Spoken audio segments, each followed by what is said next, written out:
Olá, família! Sejam todos bem-vindos ao estudo diário das Escrituras. Hoje nós vamos estudar aqui 1º Nef, capítulo 16, do versículo 34 em diante, entrando no capítulo 17 também, para dar continuação ao nosso estudo, tá bom?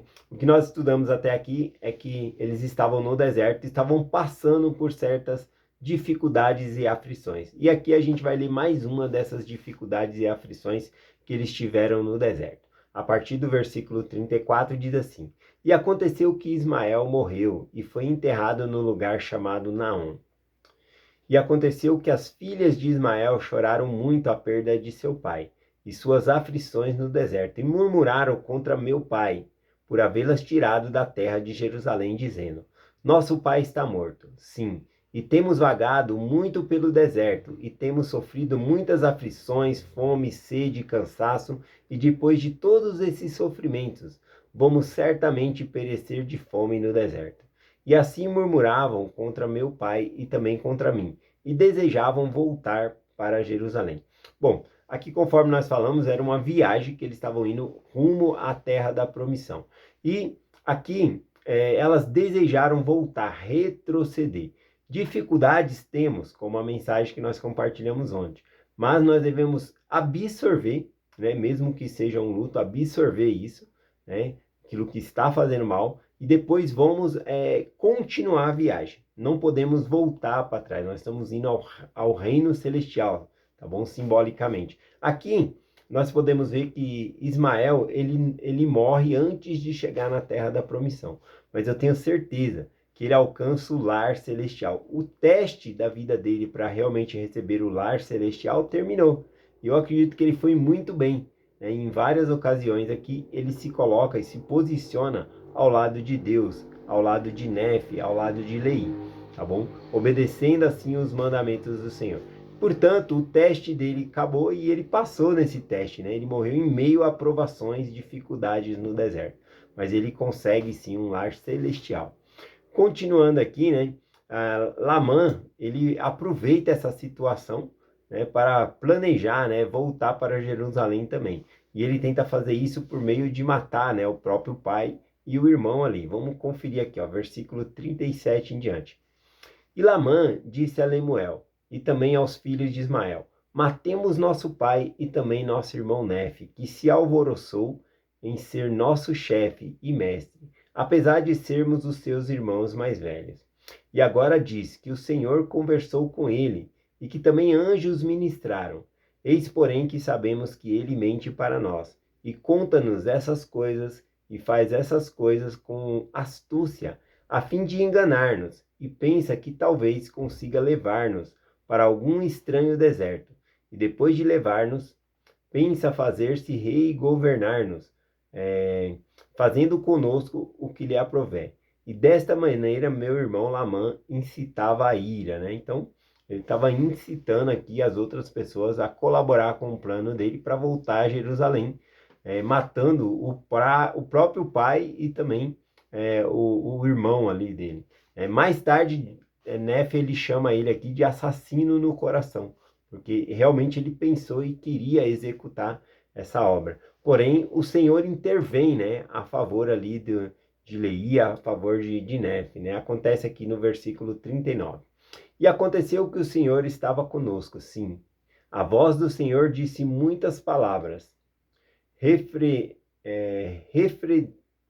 repreendendo-os muito, e depois de haverem sido repreendidos pela voz do Senhor, abrandaram a sua ira e arrependeram-se de seus pecados, de modo que o Senhor tornou a abençoar-nos com alimento, para que não morrêssemos. Então veja que eles ouviram a voz do Senhor, né? Logo chegaremos no capítulo aqui, que fala que Lamã e Lemuel, eles perderam a sensibilidade de ouvir o Senhor. Eles só ouvia quando o Senhor dava uma voz alta para eles ali, né? Gritava mais ou menos assim, vamos dizer assim, com eles. Bom, eles haviam perdido já a sensibilidade. Vamos aqui para o capítulo 17, começando no versículo 1, dando continuidade aqui. E aconteceu que reiniciamos a jornada pelo deserto. E dali em diante viajamos pela direção aproximada do leste. E viajamos e passamos por muitas aflições no deserto. e nossas mulheres tiveram filhos no deserto. Eu vou pular alguns versículos aqui, ó. Vou para o versículo 3.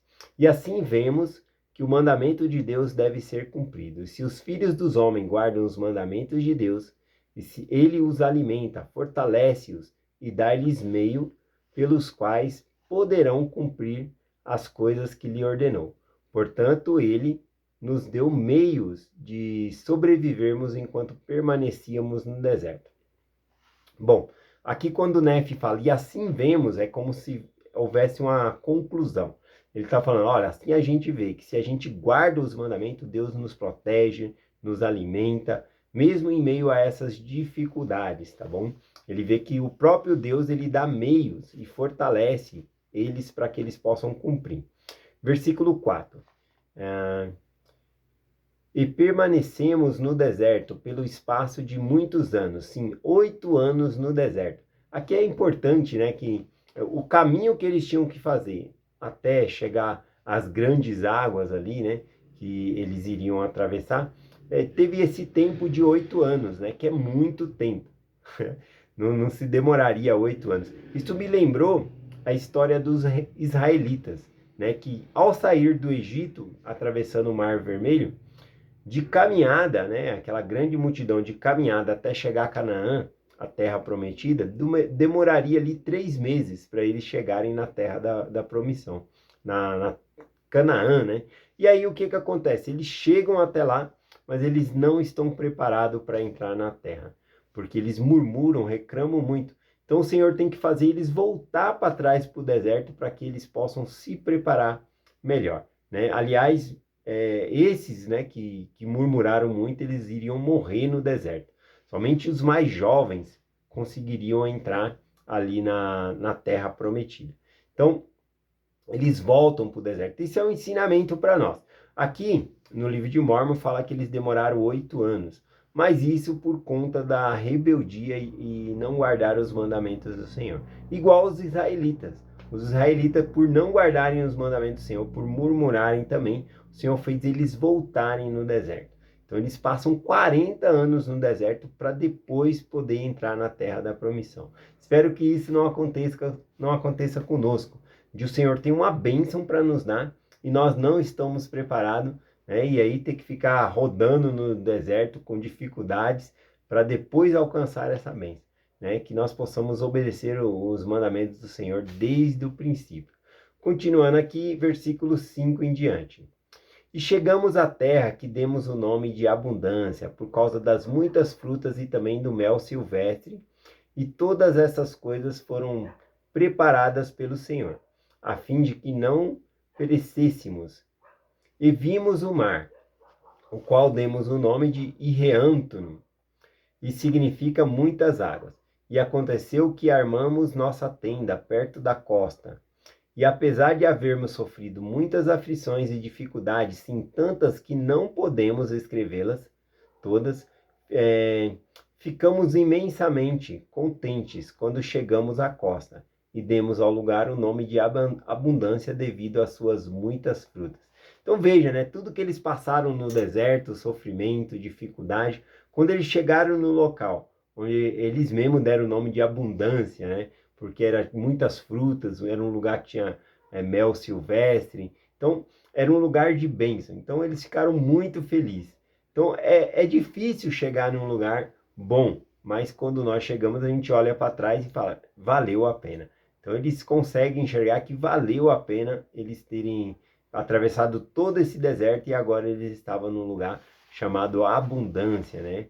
Então é interessante. Só que aqui Deus ele tem uma terra muito melhor para eles, tá bom? E a gente não deve se conformar só com o que a gente tem, ou conquistar o reino terrestrial. Não, o reino terrestrial para mim tá bom. Não, Deus ele quer você no reino celestial. Você tem que se esforçar mais, sair da zona de conforto, que é o que o Senhor vai fazer aqui com esse povo, né? Começando com o Nefe aqui, ó. Versículo 7. E aconteceu que depois de estar eu, Nefe, pelo espaço de muitos dias na terra de abundância, ouvi a voz do Senhor dizendo, levanta-te, vai à montanha. E aconteceu que me levantei e subi a montanha e clamei ao Senhor.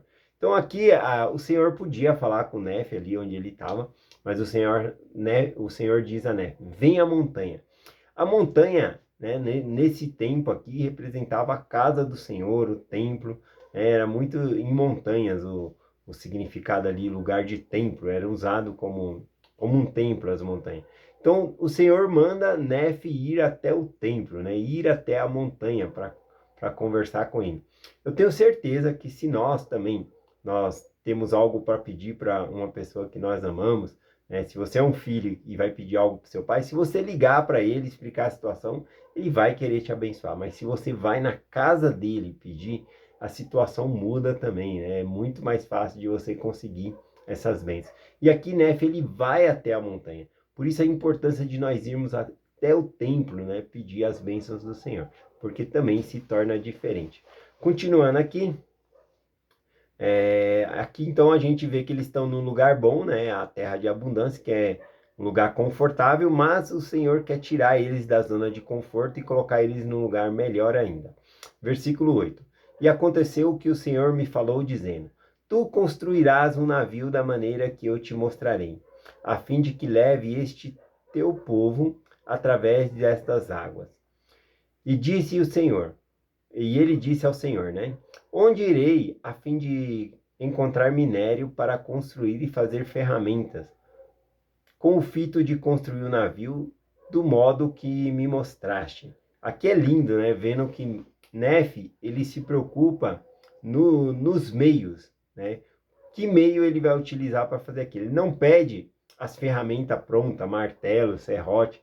Ele pergunta meios pelo qual ele pode conseguir essas coisas. É muito importante o trajeto que nós fazemos para entrar no reino celestial ou para subir a montanha, né? Tem uma música chamada Trembala, da Ana Vilela, que uma frase dela, dessa canção, diz assim, ó, não é sobre chegar no topo do mundo e saber que venceu, é sobre escalar e sentir que o caminho te fortaleceu. Então não é questão de chegar lá, é questão de como nós vamos chegar lá, o que nós vamos nos tornar chegando até lá. Então esse esforço que nós fazemos nos molda para sermos pessoas melhores. Versículo 11 aqui. E aconteceu que eu, Nefe, fiz um fole de pele de animais para avivar o fogo. E depois de haver feito o fole para avivar o fogo, bati duas pedras, uma contra a outra, para fazer fogo. Bom, aqui a gente vê uma ordem importante, né? Uma prioridade. Primeiro ele faz o fole, porque o fole vai avivar o fogo, né? Já pensou se ele faz o fogo e depois que ele vai avivar ali, vai pegar e fazer um fole, né? Não vai dar tempo. Então, é importante a prioridade aqui. Primeiro, então, ele se prepara, né? Ele faz um fole e depois, então, ele faz um fogo. Bom, para nós, né, é importante dizer sobre o nosso testemunho, né? E a gente precisa de um fole para manter aceso o nosso testemunho. O fole pode ser a fé, tá bom? Se você tem um testemunho, mas você não alimenta por meio da sua fé, ele vai ficando fraco, vai ficando fraco. Então precisa alimentar por meio de nossa fé, que nos move. A fé é a ação que nos leva até a igreja, faz a gente fazer as coisas do Senhor. Então tem a prioridade. Assim como Nefe, ele fez o fole primeiro, né? Para avivar o fogo, para manter o nosso testemunho aceso, ardendo, nós precisamos também ter fé, exercer fé sempre, diariamente. Vamos aqui para o versículo 16, tá bom? Aqui a gente vê que depois dele pegar e fazer ferramentas para construir o navio, ele vai receber uma grande crítica aqui dos irmãos dele, a partir do versículo 16. E aconteceu que fiz ferramentas com o metal que fundi da rocha. E quando meus irmãos viram que eu estava prestes a construir um navio, começaram a murmurar contra mim, dizendo, nosso irmão é um tolo, pois pensa que poderás construir um navio, sim. Pensa também que poderás atravessar essas grandes águas. Aqui Nefe, ele está ouvindo a voz do mundo, né? O mundo é para nos desincentivar a sair do rumo do caminho do Senhor. Mas o que incentiva a Nefe aqui é que ele sabe que ele tem que fazer esse navio. Ele já viu a terra da promissão. Ele está de olho, né, na terra da promissão para herdar aquela terra ali. tá bom? Então ele sabe da importância ali, então ele sabe que ele vai conseguir construir o navio. Mas mesmo assim é chato receber essas críticas, né? Dizendo que é um tolo e assim por diante. Então ele também fica abatido por conta dessas críticas, né? Aqui diz o seguinte, ó: e assim meus irmãos se queixavam de mim, e não tinham vontade de trabalhar, pois não acreditavam que eu pudesse construir um navio, nem acreditavam que eu havia sido instruído pelo Senhor. E aconteceu que eu, Nefe, fiquei muito pesaroso por causa da dureza de seu coração. E então, quando viram que eu começava a ficar pesaroso, alegraram-se em seu coração, de maneira que rejubilaram, né? Eles ficaram muito felizes porque Nefe ficou abatido e triste, dizendo: sabíamos que não podias construir um navio, pois sabíamos que não tinha juízo, e não podes, portanto, realizar uma obra tão grandiosa. Mas eles alegraram com o mal ali, com a situação de Nefe, né? Mas Nefe não estava desanimado porque ele tinha que construir o navio. Lá no versículo 47, Nefe fala, ó: eis que minha alma está despedaçada por vossa causa.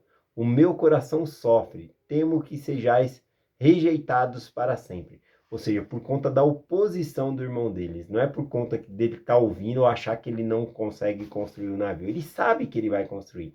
Mas essas críticas o abateram porque ele vê a dureza do coração dos irmãos dele, tá bom? E também por o irmão dele, né, Lamã, ser o primogênito e não querer trabalhar, isso incentivava outros, inclusive da família de Ismael, a não trabalhar também. Porque o primogênito, ele tem que dar o exemplo para os outros ali. E aqui, no caso, ele não queria trabalhar, tá bom?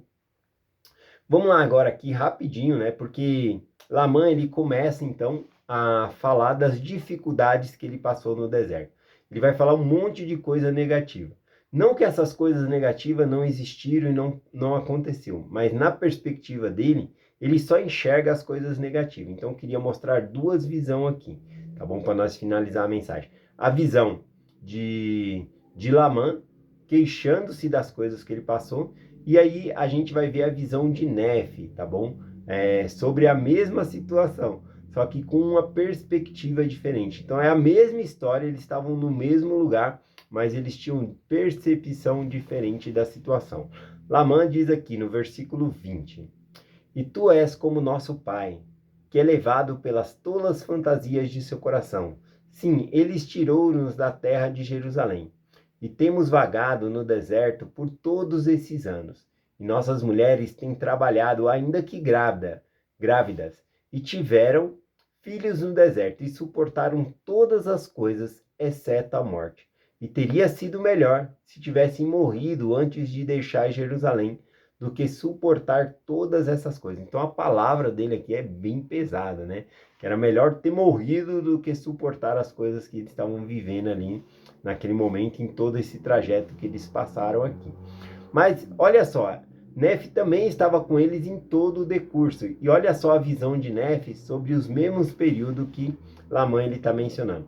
Isso está lá em 1 Nefe, capítulo 17, lá no versículo 2, que diz assim, ó: e tão grandes foram as bênçãos do Senhor que, enquanto vivíamos de carne crua no deserto, nossas mulheres tiveram bastante leite para os seus filhos, e eram fortes, sim, tanto quanto os homens, e começaram a suportar as viagens sem murmurar. Então Nefe, ele vê as bênçãos em meio às dificuldades. E Lamã, ele não vê as bênçãos, ele só enxergava as dificuldades. Então veja que são duas visões completamente diferentes, né?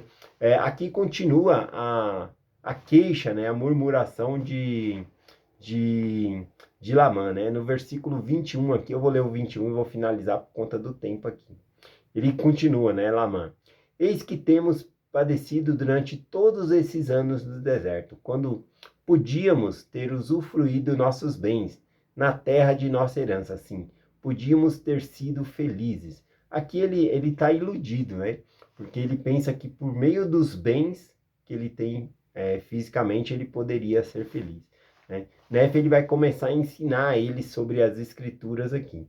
Mas a importância de dizer que as riquezas do mundo realmente iludem as pessoas, achando, se eu tiver isso, eu vou ser feliz. Mas quando a pessoa conquista aquilo, ela já vai querer outra coisa e outra coisa. E o coração nunca está satisfeito, sempre pensando na riqueza e coisas do mundo, né? Então, isso realmente acontece, né? As ilusões do mundo, riquezas, acabam seduzindo muitos corações. E aí a pessoa só fica em busca disso, perdendo então de foco o reino celestial. É essa mensagem que eu compartilho com vocês, em nome de Jesus Cristo. Amém. Então a gente estudou aqui até o versículo 21, capítulo 17, versículo 21. Amanhã a gente dá continuidade aqui do versículo 22 em diante. É essa mensagem que compartilhamos em nome de Jesus Cristo. Amém. Até amanhã.